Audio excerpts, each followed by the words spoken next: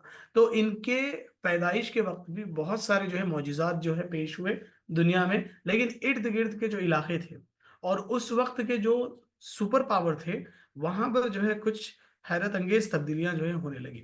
جیسے دو جو ہے بتایا جاتا سپر پاور نیشنز تھی، ایک پرشین اور دوسرا جو ہے بائزنٹائن۔ ہارون بھائی، بائزنٹائن کو ہم اردو میں کیا بولیں گے؟ فارس؟ بیزنٹائن کو ہم نہیں فارس نہیں بولیں گے، بیزنٹائن تو یہ رومی اور یہ اس طرف کے ایریے کے لوگ تھے نا، بیزنٹین امپائر جس کو ہم کہتے ہیں۔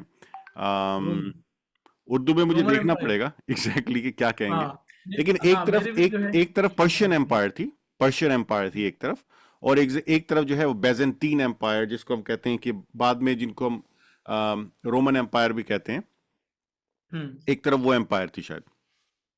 ایگزیکٹلی۔ تو یہ جو دو حکومتیں تھیں، یہ بڑی، ہاں اس کو رومی سلطنت ہی کہا جاتا ہے اردو میں، ایک رومی سلطنت اور ایک جو ہے پرشین فارسی۔ تو یہ دونوں جو ہے سپر پاور اس وقت کی بنی ہوئی تھی۔ اور پرشین امپائر کے بارے میں بتایا جاتا کہ ان کا جو عقیدہ تھا، ان کا جو مذہب تھا، ان کی جو عبادتیں ہوتی تھی، وہ آتش جو ہے اس کی جو ہے عبادت وہ کرتے، فائر کی جو ہے یہ عبادت کرتے۔ اور ان کو بولا جاتا زوروسٹرینین۔ ہم نے اس کو ہماری سیرہ سیریز کی پہلی ویڈیو میں جو ہے اس کو تفصیل سے دیا تھا۔ اور یہ جو ہے عبادت کرتے تھے آگ کی، اور بتایا جاتا 1000 سال سے ان کے قلعے میں یہ آگ جل رہی تھی، جس کے سامنے یہ اپنی جو ہے بھیٹ رکھتے، جس کے سامنے یہ اپنی منتیں رکھتے، جس کے سامنے یہ اپنی ضرورتیں اور حاجتیں رکھتے، اور اس کو خدا مان کر جو ہے یہ اس کی پرستش کیا کرتے۔ تو وہ جو 1000 سے آگ جل رہی تھی، اللہ کے نبی صلی اللہ علیہ وسلم کی ولادت کے دن بتایا جاتا وہ آگ جو ہے خود بخود جو ہے بجھ گئی، وہ آگ بالکل جو ہے ختم ہو گئی۔ یہ ایک اشارہ تھا، یہ ایک انڈیکیشن تھا اللہ تبارک و تعالیٰ کی طرف سے کہ اب یہ جو سپر پاور ہے اور یہ سارے جو آگ کی طرف جھک رہے ہیں، اب ان کو صحیح کرنے والا جو ہے آ رہا ہے، صحیح کلام اور حقیقتوں کو لے کر۔ اور دوسرا یہ کہ پرشیا کے اندر ہی بتایا جاتا کہ جو بادشاہ تھا وہاں کا، خسرو، اس نے اپنے محل میں 14 جو بالکنیز تھی، وہ بالکنیوں میں کریکس جو ہے پڑنے سٹارٹ ہوئے، اور وہ بالکنی جو ہے گرنی سٹارٹ ہوئی۔ ایک بہت بڑا عالیشان جو ہے اس کا محل تھا، جس میں 14 بالکنیاں بنی ہوئی تھی، تو وہ بالکنیوں میں کریکس آنے لگے اور وہ بالکنیاں جو ہے گرنے لگی۔ یہ اسی رات ہوا جب اللہ کے نبی صلی اللہ علیہ وسلم کی ولادت جو ہے ہو رہی تھی۔ تیسرا یہ واقعہ پیش آیا کہ آمینہ، بی بی آمینہ جو ان کی جو ہے والدہ ہے، انہوں نے ایک جب ڈیورنگ دا پریگننسی ان کو جو ہے بار بار ریپیٹیڈلی یہ چیز نظر آتی کہ ان کی پیٹ سے ایک جو ہے روشنی نکل رہی ہے اور ان کے سارے روم کو جو ہے منور کر رہی ہے۔ یہ بھی بتایا گیا کہ جس رات اللہ کے نبی صلی اللہ علیہ وسلم کی ولادت ہوئی، آسمان میں ایک بڑی روشنی جو ہے نظر آئی، جو مکہ سے لے کر سیریا تک جو ہے دیکھا گیا۔ ایک اور یہ بھی بات بتایا گیا کہ کعبۃ اللہ کے اندر 360 جو آئیڈلز تھے، وہ سارے کے سارے آئیڈلز جو ہے گرنے لگے، ایک کے بعد ایک، ایک کے بعد ایک جو ہے سارے نیچے گر گئے۔ اور ڈرائی لینڈ کے بارے میں بتایا گیا کہ it is said that when Prophet sallallahu alaihi wasallam was born, barren lands in Arabia miraculously turned fertile۔ جو بنجر زمینیں تھی عرب کی، وہ جو ہے اب بالکل ہری بھری ہونے لگی اور فرٹائل والی جو ہے ہونے لگی۔ واٹر آف لیک سوا ڈرائیڈ اپ۔ اگین پرشیا میں جو ہے ایک ندی یا نہر تھی جس کا نام تھا سوا، بتایا جاتا اچانک ہی وہ جو ہے بالکل سوکھ گئی۔ تو یہ سارے جو ہے میراکلس ایونٹس ہوئے جب اللہ کے نبی صلی اللہ علیہ وسلم کی ولادت ہوئی، اور یہ سارے کے سارے اسی چیز کو جو ہے انڈیکیٹ کر رہے تھے کہ اب یہاں سے نیا دور، یہاں سے نیا زمانہ، اور جو گمراہی میں لوگ پڑے ہوئے ہیں اس گمراہی کو چھاٹنے والے کی جو ہے بعثت ہوئی ہے۔ اور یہ صرف اللہ کے نبی صلی اللہ علیہ وسلم کی بعثت پر ہی نہیں، بلکہ ہر زمانے میں ہر پیغمبر کے آنے پر کچھ نہ کچھ جو ہے دنیا میں تبدیلیاں آئی ہے۔ اگر اس کو ہم اچھے سے اسٹڈی کریں تو ہر پیغمبر کے تعلق سے کچھ نہ کچھ ہم پوائنٹس نکال کر رکھ سکتے ہیں انشاءاللہ۔ تو ہر بھائی یہ چند چیزیں تھیں جو اللہ کے نبی صلی اللہ علیہ وسلم کی ولادت کے وقت جو ہے پیش آئی۔ جی بسم اللہ الرحمن الرحیم۔ میں اس میں دو چار چیزوں کو ایڈ کرنا چاہوں گا اماد بھائی۔ ایک تو اس میں بات یہ ہے کہ اس کی تھوڑی سی ڈیٹیل ہمارے پاس قرآن مجید سے بھی ملتی ہے کہ حضرت عبد المطلب، اس کی ڈیٹیل ایسے نہیں ہے بٹ میں اس کو کنیکٹ کرتا ہوں کہ حضرت عبد المطلب کو جو ہے وہ واقعی کا خلاصہ یہ ہے کہ عبد المطلب نے خواب دیکھا کہ انہیں زمزم کا کنواں کھودنے کا حکم دیا جا رہا ہے، اور خواب ہی میں انہیں اس کی جگہ بھی بتائی گئی۔ انہوں نے بیدار ہونے کے بعد کھدائی شروع کی اور رفتہ رفتہ وہ چیزیں برآمد ہوئیں جو بنو جرہم نے مکہ چھوڑتے وقت چاہ زمزم میں دفن کی تھیں۔ یعنی کہ بنو جرہم ایک ایسا قبیلہ تھا جس کے پاس جو ہے وہ زمزم کا چارج تھا، یعنی کہ زمزم کے جو کنواں تھا اس کے اوپر وہ قابض تھے یا اس پہ اوپر ان کا کنٹرول تھا، لیکن جب وہ وہاں سے چھوڑ رہے تھے تو اس کی ایک پوری ہسٹری ہے الگ سے، وہ پھر کسی وقت ڈسکس کریں گے انشاءاللہ۔ تو وہ اس کو بند کر گئے تھے کنویں کو، اور نہ صرف یہ کہ بند کر گئے تھے بلکہ اپنا کافی ساز و سامان بھی اس کے اندر دفن کر گئے تھے، اور یہ کنواں جو تھا یہ لاسٹ ہو گیا تھا، اور یہ کنواں بہت عرصے سے وہاں پہ موجود لوگوں کو نہیں پتا تھا وہ لاسٹ تھا۔ تو اس کنویں کی دریافت جو ہے وہ ایک طرح سے اس واقعے کی طرف اشارہ کرتی ہے کہ کوئی بڑا واقعہ ہونے والا تھا، اور اس کی مثال میں ایسے دیتا ہوں کہ قرآن میں جب اللہ سبحانہ و تعالیٰ نے یہودیوں سے کہا کہ میں طالوت کو تمہارا کنگ بادشاہ بنانے والا ہوں، اور اس پہ خیر کچھ تھوڑا سا پھڈا بھی ہوا تھا وہاں پہ، پھڈے سے مراد یہ کہ تھوڑا لڑائی جھگڑا اس بات پہ کہ ان کے علماء نے کہا کہ پڑھنے والے، عبادت کرنے والے، جاننے والے اور علم رکھنے والے تو ہم ہیں، تو یہ طالوت کو کیوں بنا رہا ہے؟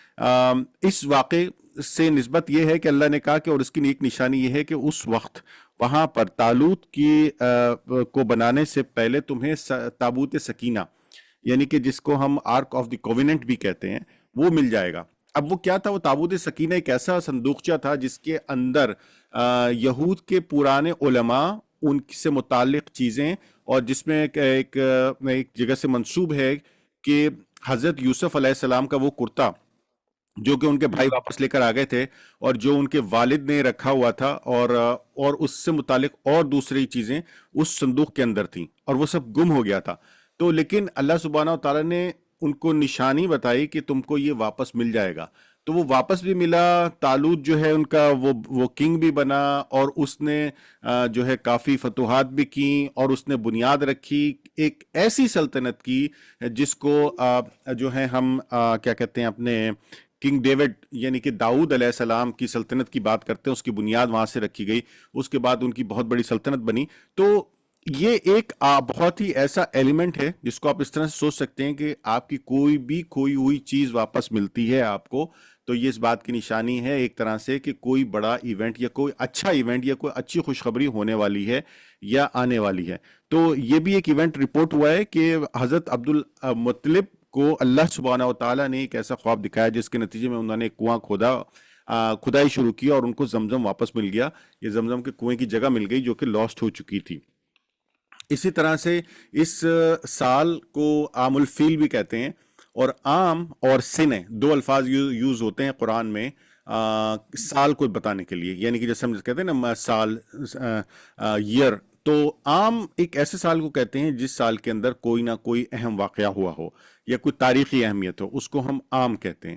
اور ایسا واقعہ اور ایسا سال جس کے اندر کوئی اہم واقعہ نہیں ہوا ہے، جس کاؤنٹنگ کے لیے ہم 2 سال 5 سال 10 سال کہتے ہیں، تو اس کو نارملی سنے سے کاؤنٹ کرتے ہیں کہ سنے، 1 سنے، 2 سنے، 3 سنے، تو نارملی یہ ہے۔ تو عام الفیل کے حساب سے یہ وہ سال تھا جس میں ابابیل والا، یا آپ یہ سمجھ لیے ہاتھیوں والا واقعہ جو ہے وہ ہوا تھا، جس کا ذکر قرآن میں بھی ہے کہ أَلَمْ تَرَ كَيْفَ فَعَلَ رَبُّكَ بِأَصْحَابِ الْفِيلِ، تو یہ والا واقعہ بھی اسی سال ہوا تھا، اور اس سال کے کہتے ہیں کہ شاید 5 یا 6 ماہ کے اندر اندر یہ واقعہ ہوا تھا۔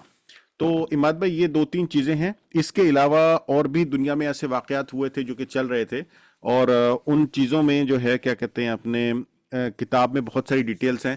اگر ہم ان ساری ڈیٹیلز کے اوپر جائیں گے تو شاید ہمیں 2 4 8 سیشن صرف انہی چیزوں پہ کرنے پڑیں کہ اس وقت دنیا میں آس پاس کیا ہو رہا تھا۔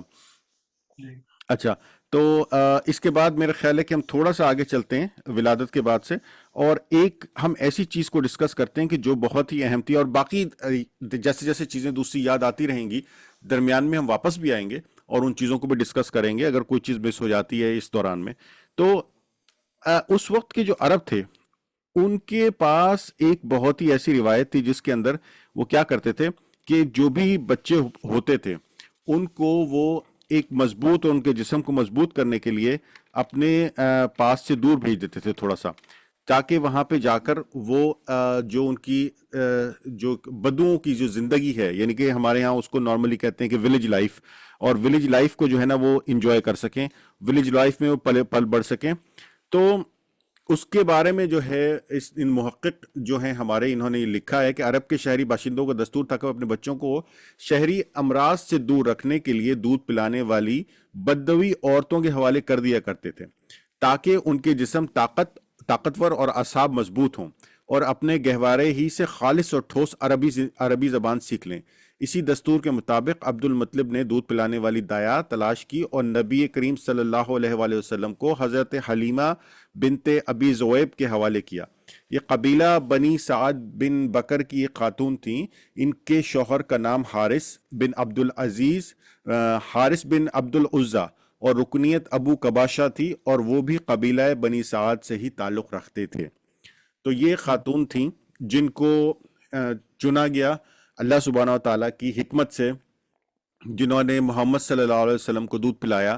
اور اس کی جو ایک وجہ بیان کی گئی ہے کہ اس زمانے میں کس طرح سے ایک کسٹم تھا کہ جو ہے لوگ اپنے بچوں کو مضبوط بنانے کے لیے گاؤں کے عورتوں کے حوالے کرتے تھے. تو حارث کی اولاد کے نام یہ ہیں، اور پھر پورے ان کے جو ہے، اچھا یہ ایک بہت بڑا مسئلہ ہے رضائیت کا، جو کہ شاید آپ میں سے کچھ لوگوں کو پتا ہو، کچھ لوگوں کو نہیں پتا ہو، اور میں چاہتا ہوں کہ آپ لوگ اس کو ایک دفعہ سمجھ لیں ذرا. تو میں اماد بھائی سے کہوں گا کہ اماد بھائی ذرا رضائیت کے بارے میں ایک آپ چھوٹا سا جو ہے نا مسئلہ وہ بتا دیں کہ کیا ہے اور رضائیت ہوتی کیا ہے. رضائیت بڑا سمپل جو ہے چیز ہے ہارون میں، زیادہ اس میں جو ہے ڈیٹیل یا اس کو کانفلکٹ یعنی نہیں ہے اس میں کسی علماء کا. بڑا سمپل چیز یہ ہے، رضائی بھائی یا رضائی بہن اس کو کہتے ہیں جنہوں نے ایک ہی عورت سے جو ہے دودھ پیا ہو.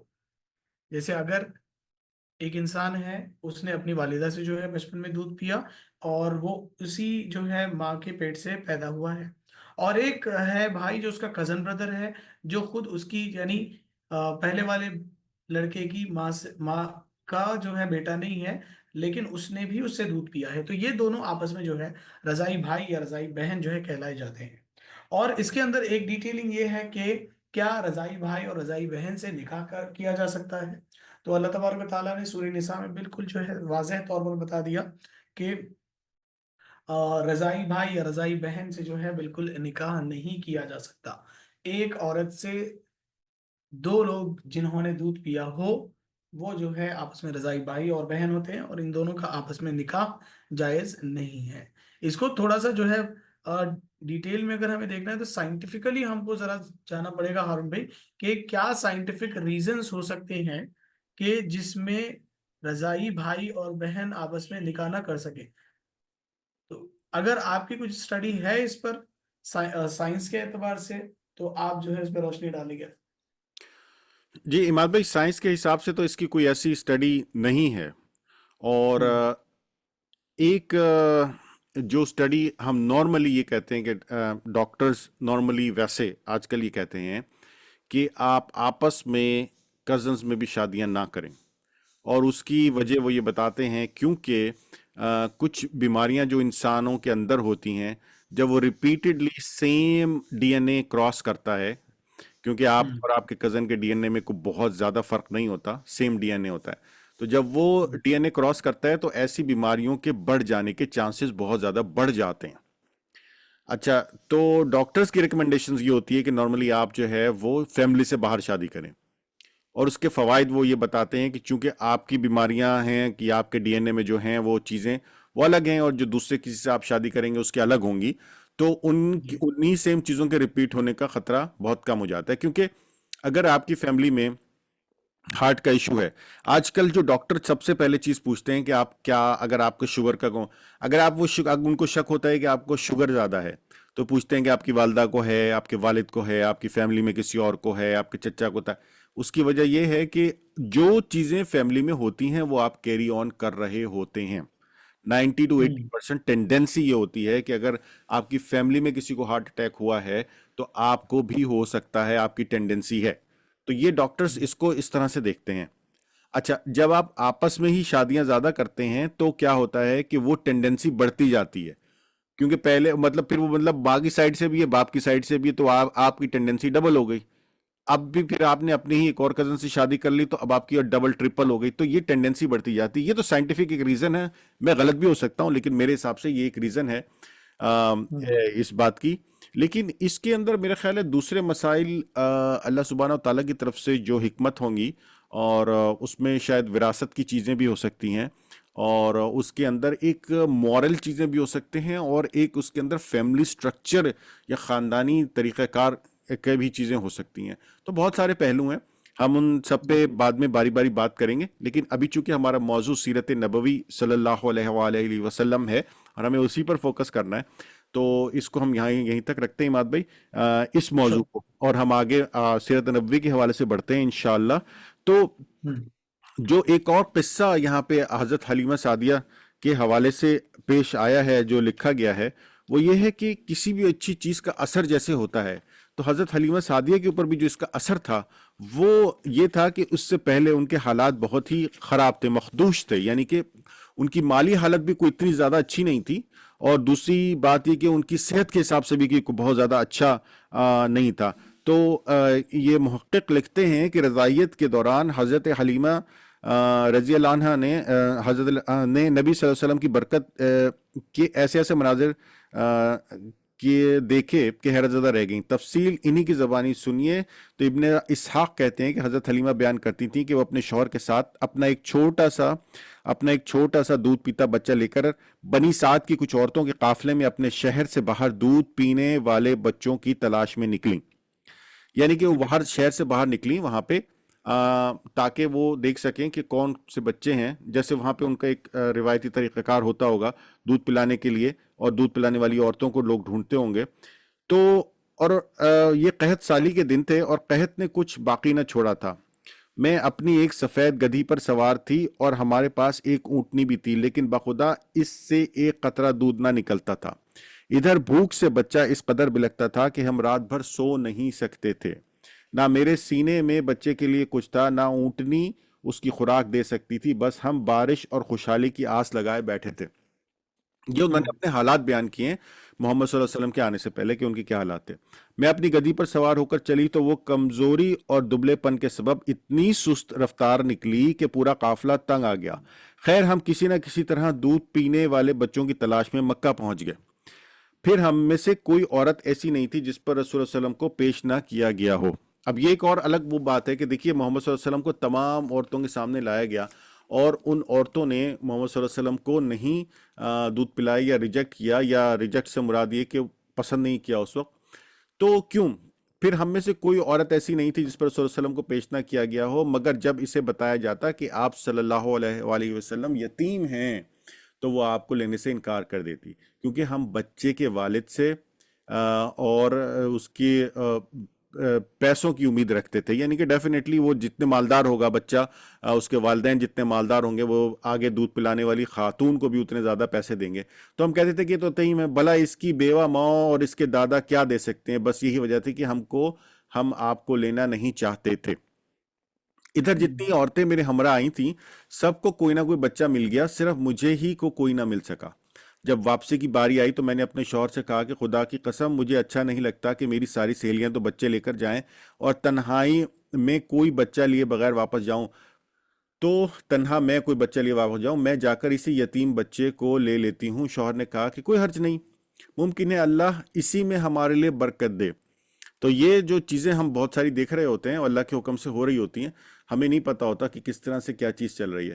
حضرت علیمہ کہتی ہیں کہ جب میں بچے کو لے کر اپنے ڈیرے پر واپس آئی اور اسے اپنی آغوش میں رکھا تو اس نے جس قدر چاہا دودھ پیا، اور پھر اس کے ساتھ اس کے بھائی نے بھی جو ہے وہ شیر و شکر ہو کر دودھ پیا. حالانکہ اس سے پہلے ہم اپنے بچے کے ساتھ سو بھی نہیں سکتے تھے، اور پھر وہ دونوں سو گئے.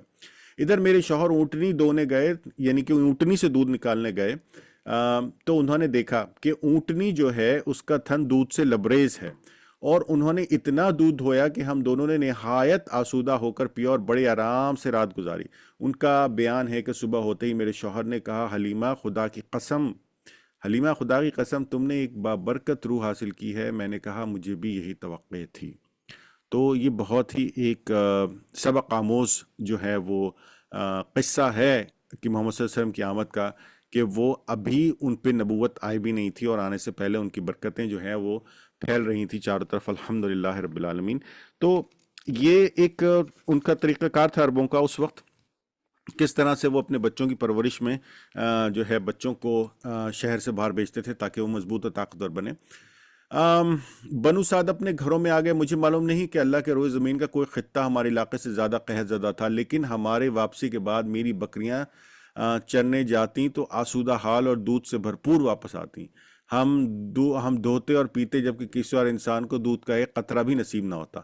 ان کے جانوروں کے تھنوں میں سے دودھ رس رہا ہوتا تھا، حتیٰ کہ ہماری قوم کے شہری اپنے چرواہوں سے کہتے کہ کم بختو، جانور وہیں چرانے لے کر جایا کرو جہاں ابو ذؤیب کی بیٹی کا چرواہا لے کر جاتا ہے۔ تو اس کو لوگ پھر فالو کرنا شروع کر دیتے ہیں۔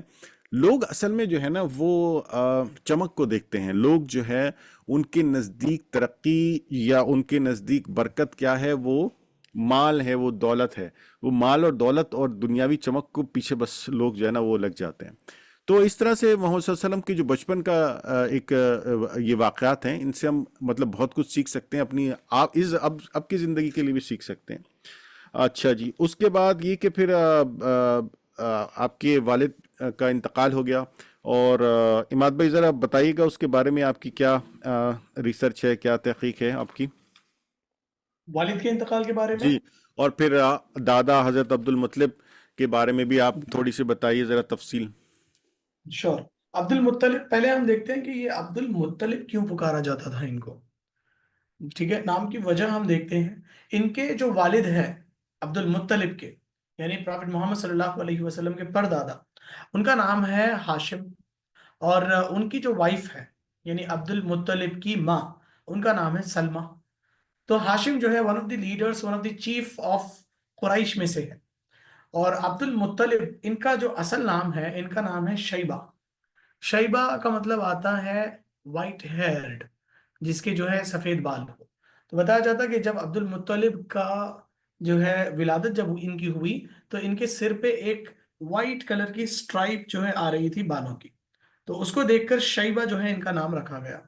ان کے چاچا تھے جو مکہ میں رہتے، اور یہ جو شیبہ ہے یہ کمپلیٹلی مدینہ میں جو ہے اپنی والدہ کے پاس، سلمہ کے پاس جو ہے رہتے، اور ان کے جو انکل ہے وہ قریش کے قبیلے کے سرداروں میں سے ایک سردار ہے، اور ان کو جیسے ہی پتا چلتا ہے کہ شیبہ جو میرا بھتیجا ہے وہ مدینہ میں ہے، اور ان کی ایگزسٹنس کے بارے میں جب ان کو خبر ہوتی تو فوری یہ مدینہ پہنچ جاتے۔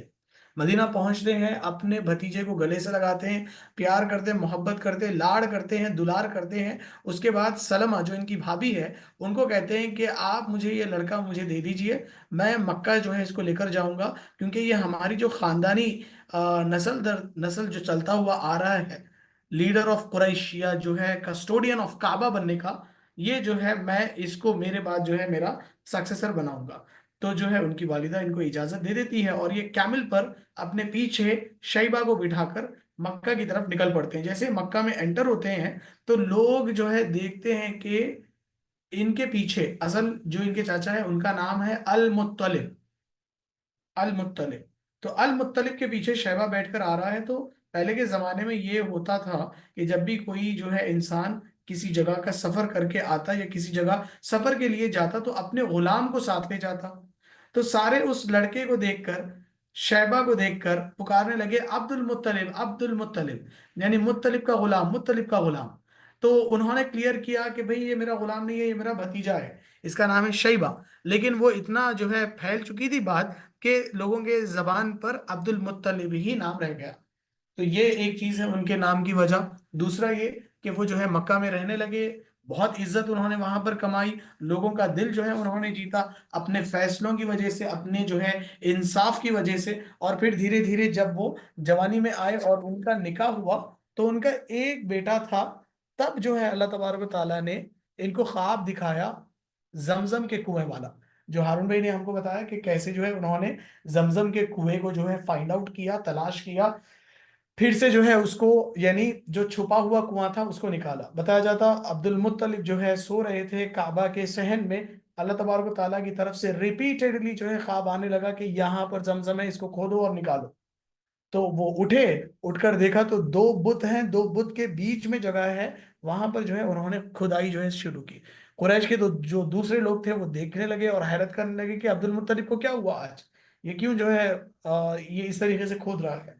تو جیسے جیسے کھدائی ہوتی گئی، وہ اپنے بیٹے کے ساتھ یہ سارا ٹاسک کر رہے تھے، تو پھر جو ہے جس قبیلے کے بارے میں ہارون بھائی نے کہا، جرہم، اس کی جو ہے نشانیاں ملی۔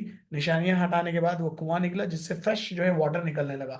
جیسے ہی یہ چیزوں کو دیکھا تو قریش نے کہا کہ ہمارا بھی حق ہے اس کنویں پر، اور یہ جو سامان نکلا ہے، گولڈ اور سلور کی تلواریں، زرہیں وغیرہ، ہمیں بھی اس میں حصہ چاہیے۔ وہاں پہ ڈسپیوٹ ہونے لگا۔ تو عبد المطلب نے کہا کہ نہیں، اس کو میں نے اکیلے نے کھودا ہے تو یہ ساری چیزیں میری ہے، اور میں اس کو نظر کروں گا کعبہ کی۔ تو لوگوں نے جو ہے منع کیا، اور پھر وہ جھگڑا بڑھنے لگا۔ تو ایک آدمی نے مشورہ دیا کہ ایک عورت ہے جس کا نام ہے حرہ، اس کے پاس جایا جائے اور اس جو ہے معاملے کو سیٹل کیا جائے۔ تو جب جانے لگے اس کے پاس، تو راستے میں ہی بتایا جاتا کہ اللہ تبارک و تعالیٰ نے کچھ ایسی ایسی چیزیں دکھائی کہ لوگ سمجھ گئے کہ یہ کنویں کے جو حقدار ہیں وہ خود اللہ تبارک و تعالیٰ عبد المطلب کو بنانا چاہتے ہیں، لہٰذا ہم اس سے ہٹ جائیں گے دور، ہم کو اس میں کچھ حصہ نہیں چاہیے۔ واپس یہ کعبہ کی طرف آئے، تب جو ہے عبد المطلب نے نظر مانی اس چیز کو دیکھتے ہوئے کہ اللہ ان کے سپورٹ میں ہے۔ اللہ سے نظر یہ مانی عبد المطلب نے کہ اگر اللہ تبارک و تعالیٰ مجھے 10 بیٹے عطا کریں گے اور وہ اس عمر کو پہنچ جائیں جس میں وہ میری حفاظت کر سکیں، تو ایک بیٹے کو میں اللہ کی راہ میں جو ہے قربان کروں گا۔ تو ایسا ہی ہوا، اللہ تبارک و تعالیٰ نے 10 بیٹے جو ہے ان کو عطا کیے۔ جو سب سے چھوٹے بیٹے تھے وہ تھے عبداللہ، جو کہ ہیں اللہ کے نبی صلی اللہ علیہ وسلم کے والد۔ عبداللہ کے بارے میں بتایا جاتا ہے کہ عبداللہ بہت ہی شریف النسل، بہت ہی پاک دامن، بہت ہی نیک، اپنے والدین کے اطاعت و فرما بردار جو ہے تھے، اور لوگوں میں بہت زیادہ خوبصورت، حسین، جمیل شخص عبداللہ تھے۔ اور سارے قریش کے لوگ، سارے عرب کے لوگ، سارے مکہ کے لوگ ان کو بہت جو ہے پسند کرتے اور ان کو بہت جو ہے محبت کرتے۔ جب یہ لوگ اس ایج تک پہنچ گئے جس میں جو ہے یہ اپنے والد کی اچھے سے حفاظت کر سکے، یعنی ٹین ایج میں، تو پھر ان کو اپنی نظر، اپنی منت، اپنی جو ہے وہ پرومس جو اللہ سے انہوں نے کیا تھا وہ یاد آیا، اور انہوں نے قرعہ کیا، سارے بیٹوں کے نام ڈالے، تیروں پر بیٹوں کے ناموں کو لکھا گیا۔ ایک تیر نکالا تو سیدھا جو ہے عبداللہ کا نام نکلا۔ عبد المطلب نے عبداللہ کا ہاتھ پکڑا، اپنے ہاتھ میں چھری لی، کعبہ کی طرف چلے گئے عبداللہ کو قربان کرنے کے لیے، لیکن قریش کے لوگوں نے، اور خاص طور سے عبداللہ کے جو ننیال والے تھے، انہوں نے فورس کیا، روکا کہ یہ نہیں کیا جا سکتا، یہ نہیں، یہ چیز نہ کریں۔ تو عبد المطلب نے کہا کہ پھر میری نظر، میری منت کا کیا ہوگا؟ تو بھی لوگوں نے کہا کہ چلو ایک کاہنہ ہے، اس کے پاس جائیں گے، سلیوشن نکالیں گے۔ تو اس عورت کے پاس جایا جاتا، وہ عورت سجیسٹ کرتی ہے کہ تیریں جو ہے جمع کریں، دو تیریں، ایک پہ عبداللہ کا نام لکھیں، دوسرے پر جو ہے اونٹ کا نام لکھیں۔ جتنی بار عبداللہ کا نام آتا جائے گا، 10 اونٹوں کو ایڈ کیا جائے گا قربانی کے لیے۔ تو ویسا ہی کیا گیا، 10 مرتبہ عبداللہ کا نام نکلتا ہے، 11ویں مرتبہ اونٹ کا نام نکلتا ہے، یعنی 10 × 10، 100 جو ہے اونٹوں کی قربانی دی جاتی ہے عبداللہ کے بدلے میں۔ پھر اس کے بعد ان کا نکاح کروایا جاتا بی بی آمنہ سے، دونوں ہنسی خوشی رہتے ہیں کچھ مہینے تک۔ اس کے بعد عبداللہ سفر پر نکل جاتے ہیں شام کی طرف، اور شام سے جب ریٹرن ہونے لگتے ہیں تو یثرب میں وہ رکتے ہیں۔ بہت بیمار ہو جاتے، اتنے بیمار، اتنے بیمار، اتنے بیمار کہ اس بیماری میں ان کا انتقال ہو جاتا ہے۔ عبد المطلب اور آمنہ کو بہت بڑا صدمہ پہنچتا، لیکن کچھ مہینے کے بعد ایک خوشی بھی آتی ہے کہ آمینہ جو ہے پریگننٹ ہوتی ہے، اور اللہ کے نبی صلی اللہ علیہ وسلم کی بعثت اور ولادت جو ہے ہوتی ہے۔ تو یہ مختصر سی بریفنگ تھی، اس میں ہم نے دیکھا عبد المطلب اور عبداللہ کے بارے میں، اور مختصر سا ہم نے دیکھا آمینہ کے بارے میں، اور سعدیہ حلیمہ کے بارے میں ماشاءاللہ ہارون بھائی نے بہت تفصیل کے ساتھ جو ہے اس کو کور کیا ہے۔ ہارون بھائی آپ سے اجازت چاہتا ہوں میں، I have only 4% of battery left، تو اگر آپ کی اجازت ہو تو ہم اس کو یہیں پہ رکھیں گے، اور آگے والی کلاس میں ہم دیکھیں گے حضرت خدیجہ کے ساتھ پرافٹ محمد صلی اللہ علیہ وسلم کے نکاح اور بزنس ٹورز کے بارے میں۔ جی انشاءاللہ، تو ہم اس کو یہیں پہ کرتے ہیں ختم، اور دعا ہے کہ آپ سب لوگ خوش رہیں، اللہ تعالیٰ سب کی مشکلات اور پریشانیوں کو دور رکھے، اور سب کو جو ہے اللہ تعالیٰ محمد صلی اللہ علیہ وسلم کی سنتوں پر عمل کرنے کی توفیق دے، ان کے پیغام کو آگے بڑھانے کی توفیق دے، اور ہمارے سے کوئی بھول چوک غلطی ہوئی ہو تو ہمیں معاف فرمائیے، ہمارے لیے دعا کیجیے۔ قرآن پوڈ کاسٹ کو سبسکرائب کیجیے اور شیئر کیجیے لنک کو، اور اماد بھائی کی بیٹری کے لیے دعا کیجیے. السلام علیکم. جزاک اللہ خیر. اگر آپ لوگوں کو سیشن پسند آیا ہے تو go to the reaction tab and put a heart like this, تاکہ ہم لوگ کو بھی سیلف سیٹسفیکشن ہو جائے کہ الحمدللہ ہفتے بھر کی محنت جو ہے رنگ لاتی ہے ہماری. جی انشاءاللہ الحمدللہ رب العالمین. جزاک اللہ خیر. السلام علیکم ورحمۃ اللہ وبرکاتہ. وعلیکم السلام ورحمۃ اللہ. اللہ حافظ. السلام علیکم.